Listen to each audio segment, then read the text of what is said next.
कई लोग पूछते हैं महाराज जी क्या घर में शंकर जी का शिवलिंग रख सकते हैं? रख सकते हो, मना नहीं है। जिसके घर में शंकर का शिवलिंग रहता है उसके घर में कभी बड़ा रोग प्रवेश नहीं करता। शंकर का शिवलिंग हो, पर शिवलिंग का भी प्रमाण है साहब। घर में जो भी मूर्ति होती है, जमीन ये जमीन है, इससे अंगूठे को उठाकर देख लो, हाथ को, बस इतनी बड़ी मूर्ति प्रतिमा स्वरूप घर के अंदर होना चाहिए, इससे बड़ी नहीं। क्योंकि बच्चा जितना छोटा होता है उसको उतनी व्यवस्था कम करना पड़ती है। बच्चा जब बड़ा हो जाता है व्यवस्थाएं बढ़ती चली जाती। और निवेदन है, आप अपने घर के कमरे में दूसरों को अलाउ नहीं करते। करते हो क्या?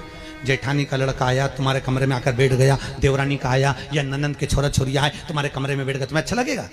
जल्दी कर बाहर निकल।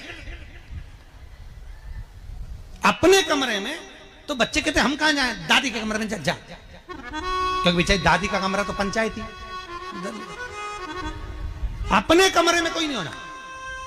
और ले देकर केवल एक भगवान का कमरा ही ऐसा होता है, भगवान का मंदिर एक ऐसा होता है जिसमें सब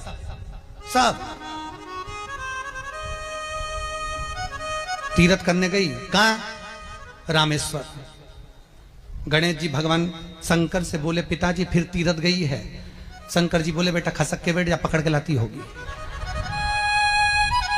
तीरथ गई, वहां से रामेश्वर जी को ले आई, फिर बद्रीनाथ गई, वहां से पकड़ लाई, द्वारका गई, वहां से ले आई। इतना सारा देवी देवता एक ही मंदिर में, सारा पितर देव, ये देव वो देव सब बैठा, बेचारा ये सब खसकाया बैठा। इतना सा तो मंदिर, उसमें भी ऐसा फंसाया बैठा। और उसी में पानी का लोटा, उसी में जल सब रख गई। और मालूम पड़े वो लोटा भी लुढ़क गया, सब गीला हो गए। गणेश जी ने कहा पिताजी पूरे गीला हो गए। शंकर भगवान बोले बेटा अब तो आरती करके गई, कल ही आएगी।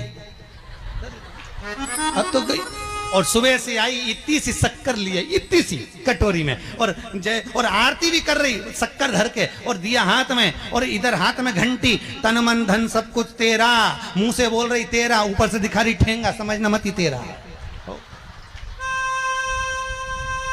समझना नहीं तेरा। पहले के लोग घंटी बजाते थे, अंगूठा नीचे रखते थे। आज के जमाने में तन मन धन सब कुछ तेरा, समझ भगवान भी कहे का फंस इतनी सी शक्कर, और सब भगवान के सामने एक इतनी सी शक्कर धर दी। गणेश जी के मैं खाऊं, राम जी के मैं खाऊं, हनुमान जी के मैं खाऊं, सब झगड़ रहा है। इतने में सब झगड़ रहे, तो इन्होंने विचार करा, इनने खाने के चक्कर में अपनी किचकिच कराई। अब की बार ये किचन में जाओ तो अपन भी किचकिच कराओ। अब सारे पंडितों से पूछती फिर रही, महाराज घर में शांति नहीं, घर में शांति नहीं। अब महाराज जी के कहीं मालूम कि क्यों शांति नहीं? जब देवताओं का किचकिच कराएगी तो तुझे कौन छोड़ेगा? जाकर किचकिच भगवान। और बचा कुचा था तो वह दिवाली दशहरा आया, जन्माष्टमी आई, इतना सारा भगवान के थाली में रख के अचार लेके रकंडे बैठ गई। आज तो जन्माष्टमी है। और बच्चा कुचा तो पाउडर लिए कौन सा पीताम्बरी, उससे झगड़, ऐसा रगड़ूंगी पूरा साफ हो जाएगा। और जन्माष्टमी के दिन ऐसा रगड़ा, भगवान कह रहे राधा आज मेरा जन्मदिन और ये मुझे घस रही। भगवान बोले अब घस लेने दे। राधा जी बोली कोई बात नहीं, बाद में मैं उपटन लगा दूंगी। प्रभु अब इसका जन्मदिन आने दे, जैसी करनी वैसी भरनी। अब खुद का जन्मदिन आया, शादी की सालगिरह आई, पति के साथ जा रही थी मंदिर में दर्शन करने, स्पीड ब्रेकर पे से ऐसी फिकाई, सब दूर से घस आई। 4 दिन तक हॉस्पिटल में पड़ी रही। सब मिलने आए, जीजी कैसे हो गया? मेरा तो बताओ मंदिर जा रही थी और घिसा गई। भगवान बोले तूने मेरे जन्मदिन पे घसा, तेरे जन्मदिन में मैंने घसा, हिसाब बना। और घस ले घस ले। क्यों?